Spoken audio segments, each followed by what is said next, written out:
राम राम। जय श्री राम दोस्तों।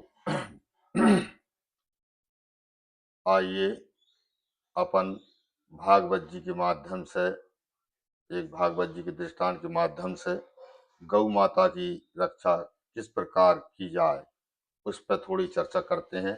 और इस चर्चा को हमारे प्रधानमंत्री, मुख्यमंत्री, राष्ट्रपति और जितने भी बुद्धिजीव हैं सभी इस विषय पर सोचना चाहिए और समझना चाहिए कि हमारी गौ माता की दुर्दशा बहुत हो रही है। रोडों पे चले जाओ तो रोडों पे कुचले जा रहे हैं, जंगल में चले जाओ तो खेतों में से भगा दिए जाते हैं, और गांव बस्तियों में, शहरों में दुर्घटनाएं भी हो रही हैं। उन्हें बचावे के चक्कर में या कोई आदमी या ड्राइवर मारे जाते हैं।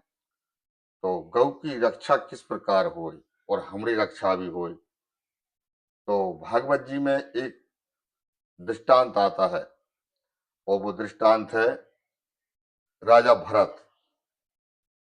राजा भरत जब नहाने गए हैं गंगा में, तो नहाते समय नहा के और जब बिन्ने अर्घ्य दिया, सूर्य नारायण को अर्घ्य दिया, तो उनके अंजलि में एक जरा सी छोटी सी मछली आ गई। तो जब छोटी सी मछली आ गई तो उन्हें वह मछली पर दया आ गई।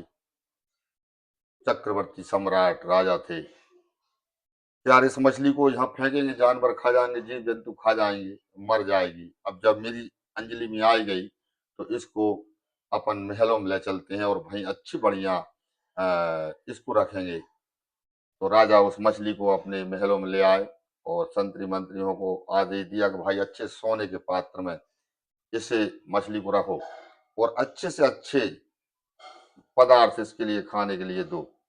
और राजा जिस प्रकार उस मछली को रख के सोने के पात्र में वो लौटा, तो पीछे से आवाज आई कि हे राजन, हे राजन, तुम्हारा जो पात्र छोटा है, मैं इसमें बन नहीं रही मेरा शरीर, आप बड़े पात्र की व्यवस्था कीजिए। तो राजा ने देखा कि जरा सी मछली थी, बड़ी जल्दी बड्डी हो गई। तो उन्हें संतरियों को फिर आदेश दिया, मंत्री को, भाई जाओ बड़े पात्र की व्यवस्था बनाओ, इसमें जब बन नहीं रही। बड़े पात्र की व्यवस्था की, उसमें भी राजा रख के लौटा।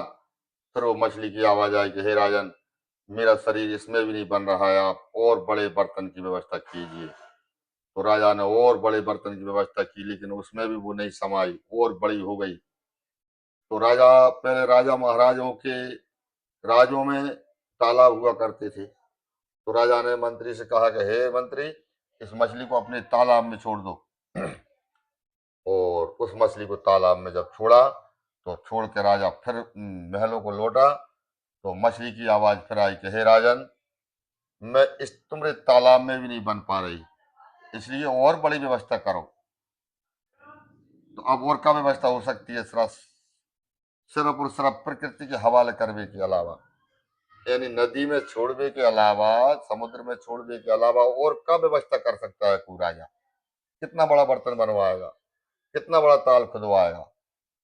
तो राजा ने पुनः गंगा मैया में उस समुद्र में उस मछली को छुड़वाई, और फिर वहां परमात्मा ने दर्शन दिए हैं राजा को, और भी 7 दिन की प्रलय के बारे में बताया है।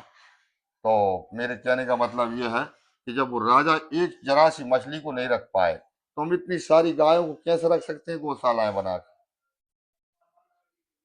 गौशालाओं में जाके हालत देखें हम गौ माता की, जिनमें से दूध निकल, जिन जो दूध दे रही है उनको तो ठीक व्यवस्था है, लेकिन जो दूध नहीं दे रही गौशाला में, उनकी व्यवस्था भी ठीक से नहीं है मेरे भाई बहन। वहां भी मारी जा रही है, वहां भी उनकी व्यवस्था सही नहीं है। और हम कितनी गौशालाएं बनवाएंगे, कहाँ तक गौशालाएं बनवाएंगे? हम तुम ही उनको दुहो के, दूध लगा के और बाहर छोड़ देते हैं। तो हमारी पब्लिक की भी कभी जवाबदारी है। जो गाय की सेवा करना चाहता है वो अपने घर रखे, अपने खेत खलिहान में रखे, बाकी ऐसी रोडों पे लावारिसी न छोड़े। कई ट्रक वाले रात में चढ़ा के चले जाते हैं, रोड पे बैठी है बेचारी, वो कहाँ जाएंगी वे? घर से धनी ने भगा दी दूध निकाल के, खेत में कोई बढ़न नहीं दे रहा हो, अब सिर्फ रोड ही बचे हुए ना उन्हें बैठे हुए। तो रोड पे हम तुम सबकी दुर्घटनाएं हो रही हैं। तो इसलिए हमें एक ऐसा उपाय ढूंढना चाहिए जो भागवत जी में जो राजा ने किया, क्या किया, उस मछली को पुनः वहीं छोड़ दी।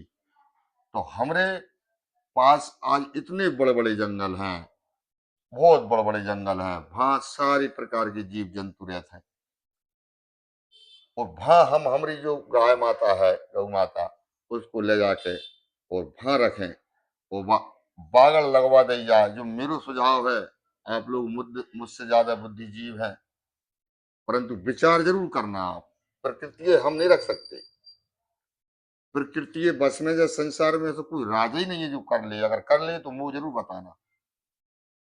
कोई राजा प्रकृति के लाने अपने घर में बना के नहीं रख सकता। और गौ माता एक प्राकृतिक चीज है, हमारे पूर्वज जंगल से ही लाए थे, और आज हमने बात बेवारा बना दी।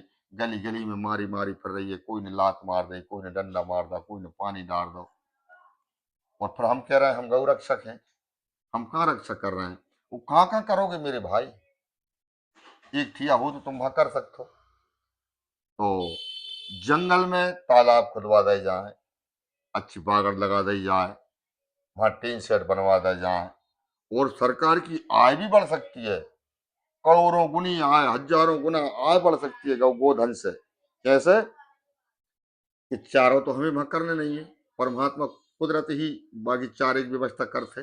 जंगलों में चारों सड़ जाते, वो खा रहा हो, और वहां हमारी गौ माता रहेगी तो चारों चरेगी।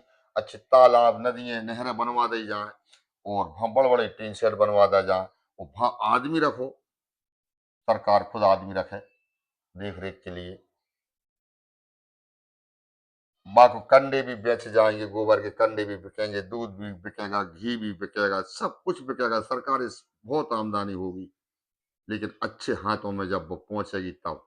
और रोड भी साफ हो जाएंगे, और गौ माता की दुर्दशा भी नहीं होगी। हमारे पास बहुत जंगल है, हर हर प्रदेश में जंगल है।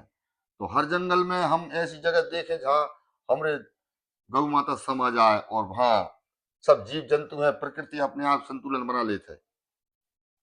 कितने शेर रखने हैं, कितनी चीता रखने हैं, कितने लड़ैया बेघर्रे रखने हैं, कितनी नील गाय रखने हैं, कितने हाथी घोड़ा रखने हैं, सब प्रकृति अपने हिसाब से बना लेती है संतुलन। तो वहां हम प्रकृति से लेके आए, तो प्रकृति की गोद में ही हम गौ माता सौंप दें, और जितनी सेवा हमसे बने हम वही करें। और जितनी भी गौ माता फिर शेष हमारे यहाँ रह जाए, इनकी लाइसेंस सरकार बना दे कि भाई ये गाय आपके नाम है, अगर आप इसको बाहर छोड़ोगे तो आप सजा का या दंड का प्रावधान जरूर सरकार बनाए। नहीं तो हम गौ माता की रक्षा कहाँ कर रहे हैं? भक्षण ही तो कर रहे हैं। दूध लगाया भगा दई, और फिर हम कह रहे हैं जय श्री राम और जय गौ माता। गौ माता रोडों में भूखों मर रही है, रोटियों से पेट भरता है गौ माता का।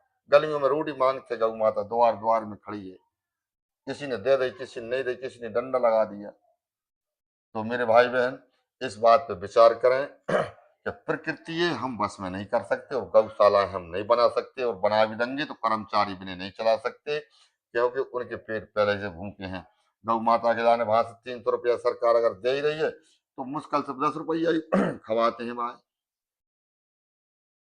और फिर उदाहरण है कि तुम्हारे नेता लोग कोई चारों खा गए थे बिहार में, मुझे ज्यादा विशेष जानकारी नहीं है, मगर मैंने सुना है कि कोई एक नेता जो चारे में घोटाला कर दिया गौ माता का। तो नेता ही है, उनके भरोसे का रहना। मगर नेता इतनो हाथ जोड़ के निवेदन है, इतनो करें कि गौ माता है प्रकृति की सुपुर्द कर दें, और वहां सरकार अपनी जवाबदारी निभाए, वहां कर्मचारी रखें, उसका दूध भी बेचे, उसके कंडे भी बेचे, और उसका सब बिकता है। गौ माता तो पूजनीय है मेरे भाई बहन। और हम जितनी रखें वो ईमानदारी से रखें कि हम इसका दूध लगाया, दूध खाया है, तो हम ता जिंदगी हम इस गौ माता की सेवा करेंगे। तो मेरे बहन भाई, ज्यादा से ज्यादा बुद्धिजीवों तक जब मेरे विचार जरूर पहुंचाएं आप, कृपा करके हाथ जोड़ कर निवेदन है गौ माता के प्रति। और जो काटने वाले कसाई है, बिने भी मौका है, अब एक चांद पकड़ ले जाते को देख रहा हो रात में। हमारे गौरक्षक जो है वे कहाँ तक जगेंगे बेचारे, बिने भी गोलियां खाने पड़ रही हैं। और जब भी लाभार्थी होंगे नहीं तो पकड़ेंगे कोई, कैसे पकड़ के ले जाएंगे।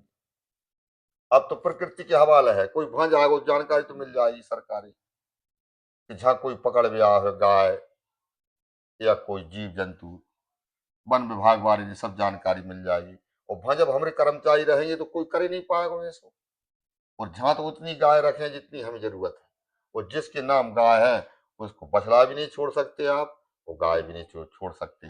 अगर छोड़ोगे तो सरकार के हवाले करके वहां आओ, जो सरकार ऐसा कानून बना दे तो हमारी गौ माता की रक्षा बिल्कुल सॉलिड हो जाएगी। बाय कोई दिक्कत नहीं है, अपनी मर्जी से चलेगी, अपनी मर्जी से पानी पिएगी, अपनी मर्जी से बैठेगी, अपनी मर्जी से उठेगी। बाय ना कोई ट्रक को डर है, ना कोई मोटरसाइकिल को डर है, ना किसी के डंडा देवे की डर है। तो वह अपनी प्रकृति में खुश रहेगी। और अगर हमें सेवा करने है, हम सभी सेवा करने हैं, तो हम खुद वहां जाके सेवा करें, वहां दान दें गौ माता के लागे, वहां खिलाएं पिलाएं जंगल में। परंतु गौशाला तो कतई समाधान नहीं है मेरे भाई बहन। गौशालाएं तुम देखो ना, तुम तो खुद जाके देखो गौशालाओं में जाके का हालत हो रहा है। जिसमें से दूध हिट रहा हो उसकी रीझ बूझ है, जिसमें से दूध नहीं हिट रहा उसकी कोई रीझ बूझ नहीं है। तो मेरे भाई बहन, मुख्यमंत्री तक जब बात मेरी पहुंचा है, और प्रधानमंत्री तक, और राष्ट्रपति तक, और सब बुद्धिजीवी बैठ के जिस बात पे विचार करें। मैं तो पढ़ा लिखा ज्यादा विशेष नहीं हूँ, परंतु मेरे मन में बहुत दिन से चल रही थी जब बात, कि जब वो राजा भरत एक मछली नहीं रख सके तो हम इतनी गऊ कैसे रख पाएंगे मेरे भाई बहन, नहीं रख सकते। तो इसलिए ज्यादा से ज्यादा इस वीडियो को बड़े बड़े लोगों तक जरूर सूचित करें। जाना तो वे भी हैं, लेकिन मैं अपनों कुछ नहीं कर रहा, मैं तो सिर्फ याद दिला रहा हूँ, वेद में लिखा है अपने में समाधान। भूल जाते हैं अपन कोई चीज, मैं तो सिर्फ बस याद दिलाने का काम कर रहा हूँ आप लोगों को। तुम प्रकृति अपने बस में कभी नहीं रख सकते। तो कृपा करके हमारे मुख्यमंत्रियों को, हमारे सांसदों को, हमारे विधायकों को, और हमारे सरपंच मेंबरों को, प्रधानमंत्री तक यह बात पहुंचनी चाहिए। वे विमर्श करें और जंगल नियुक्त करें, और वहां हमारी गौ माता को उठा के शिफ्ट करें, तो ही गौ माता की रक्षा हो सकती है। वरना ऐसे नहीं, ऐसे को रक्षा कर रहा है वो मेरे भाई बहन, कोई नहीं। क्योंकि लोभ ही सब संसार है, बिना लोभ के कोई काम नहीं करता। अब सब स्वार्थी हैं, क्या ही रहे सिर्फ गौ माता गौ माता, लेकिन गौ माता रोडों पर बैठी है, ट्रक वाले कुचल के चले जाते हैं। कई समाज सेवी उठा के लाते हैं, उन्हीं के इलाज करवाते हैं बेचारे। परंतु गौ गौशाला समाधान नहीं है। कुल मिला के हमारी गौ माता इतनी है, अब आज गली गली में मारे मारे फिर रहा है। कोई भैंस दिखते आपको, बड़ा दिखता है, नहीं दिखे। क्यों? तो बाकी सब बिक जाते ना वो। और आज से 15 साल पहले गौ माता भी नहीं दिखती, जब प्रतिबंध नहीं थो, सब बेचते, दूध लगाओ बेच देते, बूढ़ो बैल भाव बेच देते। अब कोई खरीदार नहीं है, और बेचन नहीं है, बेच नहीं सकते क्यों? सरकार का प्रतिबंध है। और हम सब स्वार्थी हैं, सब पैसा के मीत हैं।